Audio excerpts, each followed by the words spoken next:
844 people had died of a drug overdose. I think Linda said 866. 15% higher than the previous year, which was 774. In those 2 years, that's a lot of overdose deaths. According to the Centers for Disease Control in 2015, the overdose rate death rate in West Virginia was the highest at 41.5 cases per 100,000 people. That's crazy. Second being New Hampshire, third being Kentucky. She again had made mention that most of these overdoses are coming from the heroin being mixed with fentanyl, bad stuff, fentanyl. An opioid that's 100 times stronger than morphine, and that's where we're seeing a lot of these overdose deaths. Locally, and not just the state of West Virginia, locally we're looking at, in 2016, 25 overdose deaths in just Brooke County, 44 in Hancock County.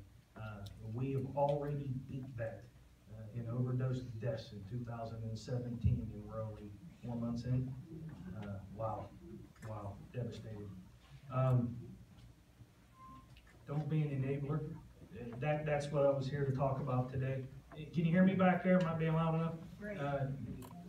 Usually I walk around and parade back and forth, and I do these talks with my partner, my sergeant that's in charge of my street crimes unit, but so I'm kind of stuck here with a short cord and a leash. So don't be an enabler. Webster's definition of enabler: one that enables another to persist in self-destructive behavior, such as substance abuse, by providing excuses or by making it possible to avoid the consequences of such behavior. Enable, the definition is to provide a means or opportunity, or to make possible or easy. And the reason that I chose to talk about enabling is we deal with it every day. My detectives division, every day. Working the case now.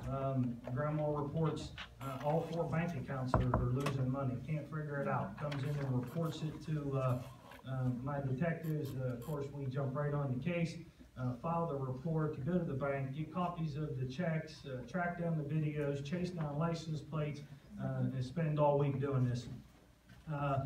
And get a confession from the granddaughter she's been taking grandma's checks, cashing them, going to all the different banks, signing grandma's name to support her drug addiction problem.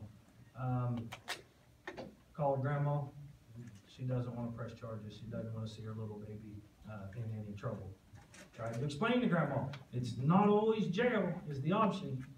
You know, we have drug court programs, we have pleading agreements and things that we can work out. You got to do something. Grandma says no, she doesn't want her baby's name in the paper or on the news. That's being an enabler. This happens regularly. Gun comes up missing, uncle, dad, grandfather reports it. The only person that was at my house was my nephew or grandson. We start the investigation. We find the gun at the local pawn shop. Uncle or grandpa just wants the gun back. Doesn't want any charges pressed because they don't want to see their little nephew or grandson in any type of trouble or arrested. That's being an enabler. That's the things that have to stop. We were seeing on a regular basis reports every day for weeks, every day come in. Burglary at my house last night, party at my house last night, all my medication's missing. You know, I need to file a report. What all was missing? Just the medication. I just need to file a report so I can call my doctor. My doctor's going to give me more pills. Oh, is that right? It was so frequent, we said, well then here's what we're going to do. We don't want to be enablers. So what we're going to do is just come in and take a polygraph. No problem. You come in, you take a polygraph test so that we know that all this is legit, and we'll file your report so that you can get your extra pills. And we know that you're not over-medicating or selling them or what the case may be. 100 polygraphs we scheduled for 100 different cases. 0 people showed up to take that polygraph test. So we decided that we are not going to be enablers. we are not going to file reports for missing medication. And so we decided that's what we were going to do. Don't be an enabler is what the whole thing is. You know, I was probably harder on my kids than most people was. I mean, I searched them and searched their rooms and tossed their cars, and they had deadlines when they needed to be in and who they were with. I ran criminal checks on everybody that they were with, so that I felt a little bit more comfortable. If you don't know how to make heroin, and if you don't know how they shoot it up, and if you don't know the effects of it, shame on you, you're an enabler. If you don't know how to make crystal meth, shame on you, you're an enabler, because you don't know what you're looking for. If you don't know the precursors that are used to make crystal meth, then you don't know what you're looking at when you walk in the room and you see all those items in the bottom of the closet and can't figure out what they were working on in the closet with all the different chemicals, the precursors for crystal meth. Then that makes you an enabler. If you're not going in and noticing that panels are moved in the kids' room or in the rec room, when all the other panels are not, but this one's pushed up and pulled out of the way, and you're not getting on a ladder and climbing up there and looking in there, shame on you, you're an enabler. If you're not noticing that there is screws missing out of the vents and the registers, for what reason? To hide things in, shame on you, you're an enabler. If you don't know all those signs and symptoms that has to do with using and has to do with the addiction and the drug abuse part, shame on you, you're an enabler. If you're not randomly testing your kids, you're an enabler. You have to do those things. It is your right, whether it's your kids, your grandkids, your nephews, your nieces, your brother, shame on you. That is your right to do that. That is your right. All these people that are speaking here tonight are here to help, whether it's the pharmacist and the DEA and different programs and Healthways and Northwood. Everybody's here to help. And that's being an enabler if you're not allowing them to do their job. Things to look for. Signs and symptoms of an addict. And if you don't know these things, you should be researching these and reading them. Environmental signs, burn marks on the carpet, burn marks on the bedding in the bedroom. Those are things that you need to be looking for when they are cooking or heating up the crack in aluminum foil or heating up the heroin mix in a spoon. And dropped it on the floor and put a burn mark in the carpet. Those are things that you need to be looking for. Missing screws in the vents where they're hiding things. Empty water bottles laying all over the bedroom with the caps missing because they're using the water to mix with the heroin and using the caps to siphon the heroin through Q-tips. If you're missing Q-tips in your house and you see cigarette butts with the filters that they're using those to suck the heroin through to take the impurities out of it before they stick the needle in their arm. Those are things that you need to be looking for. Black smudge marks on the wall where they got burn marks on their fingers and go to turn the lights on and off. These are things that you need to be looking for. Shoestrings laying around the house that they're using for tourniquets to wrap around their arm or their legs while they shoot themselves up with the heroin. Those are things that you need to be looking for.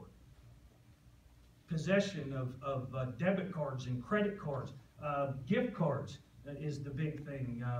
Research now is telling us that these people, and I discussed it earlier, are going into Lowe's and stealing items. They're actually taking big vacuum cleaners, shop vacs, and they're taking the guts out and walking around the local Lowe's, and they're taking tools and stuff and putting them in the box down inside the shop vac, and then they're wheeling it right up to the register, and they're just ringing it up as a shop vac. And then they walk out the door with thousands and thousands of dollars worth of merchandise that they are stealing. Cannot get money back from that because you don't have a card, but they wait till the next day because they don't have a receipt. They come back and they get gift cards for the thousands and thousands of dollars worth of stuff that they had just stolen and drug out of that store. Those are things that you gotta be looking for and that you gotta be aware of. Those are all environmental things. You have to look at the physical signs, the scabs and the track marks on the arms and the inner thighs and in between the toes. Who would ever thought that was going to be an issue, that they were shooting up between the toes? Behavioral signs, always anxious, sweating, detox tremors, which is what causes that, pinpoint eyes, pupils, glassy bloodshot eyes, always turning away, isolating themselves, not wanting to be around or be a part of it, always being sick, loss of appetite, the isolation part where they're always waiting on that phone, constantly staring at it, waiting for that phone to ring or that text message to go off, and when it does, they get up and walk into another room to answer that. Those are all signs and symptoms. Just watch. Know those things. Learn those things. Get on Facebook. Call us. Read books. All that stuff tells you all those things that you need to know. Don't be an enabler. We're not an enabler. Obviously, time's flying. The OD map. The Baltimore, D.C. HIDA group created a map that goes on your phone that police, fire, EMS, health departments can use, that we can go through and say, boom, overdose here in this area, boom, overdose at this location, boom, boom, boom. We punch in all the addresses and locations, which is being done nationwide, and they can actually see sweeps of drug overdoses coming from this area, working its way around to this area, so that we can better head that off, better give out communications from the health department's point of view, and so that we can stop these things. Don't be an enabler. We stopped. Weirton Med Center started a policy last year of pain seekers that come into the hospital. They're not being an enabler. Weirton PD, we constantly, I just filed an ordinance that says you cannot be in a public place while under a controlled substance to where you're impaired. We're not going to be an enablers. We are going to put our foot down. If it's that option of me saying you overdosed in a parking lot, and the rescue squad Narcans and brings you back and says, you need to go to the hospital now, you need help, you need treatment. Nope, I'm going back to Steubenville. No, you're not. Now I can say, you're either going to that hospital or you're coming to jail with us. And 99.9 of them say, we'll go to the hospital. Good, that's what we want. Don't be an enabler.